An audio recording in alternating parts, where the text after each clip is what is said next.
In your hands, and you give it a nice little push together with your fingers just to break up the smaller pieces. Anything that's more than about 2 millimeters in size, rocks or coarse fractions like that, should be removed before you start texturing your soil. So we break it up so we've got a nice palm full of soil and we can begin our soil texturing process. It's to do it yourself in the field. It uses your hands and some soil, a very easy thing to do. Firstly, we take our soil that we've sampled. You take it in your hands and you give it a nice little push together with your fingers just to break up the smaller pieces.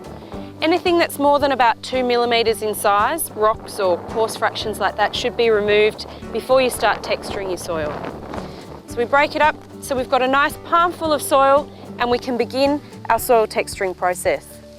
If the soil's dry, then I would suggest adding just a little bit of moisture just to help it all come together. And then using your hands, push all the soil together. Work it between your hands until it forms a nice moist ball. You don't want it too wet, but you need it to come together nicely. We may need to work it for 1 to 2 minutes, and we really want to feel in this 1 to 2 minutes what's present in our soil. So if you've got coarse sand, you can really feel the coarse sand within the soil. And while you're spending the 1 to 2 minutes, why don't you think about what you can feel? I often close my eyes to help the process. For example, if you've got sand, especially coarse sand, you can really see it and feel it in the soil.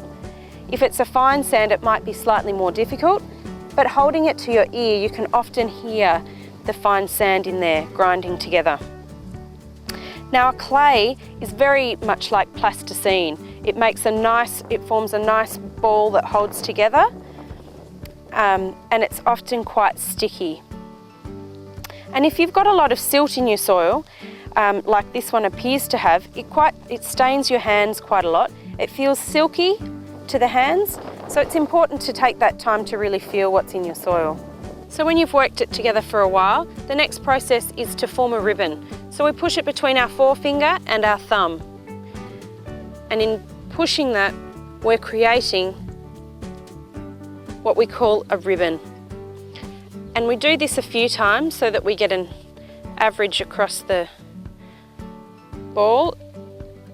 And I'll probably get about 3 out of this one. We push that through, and it looks like in the surface soil we're getting little ribbons of about 1 to 2, maybe 3 centimetres maximum. Then you can use a ribboning chart to assess what type of soil type you have. So you should be able to now determine what the water holding capacity is likely to be in your soil, the best plants that are suited for your soil, and any potential issues that you may have going forward in your production system.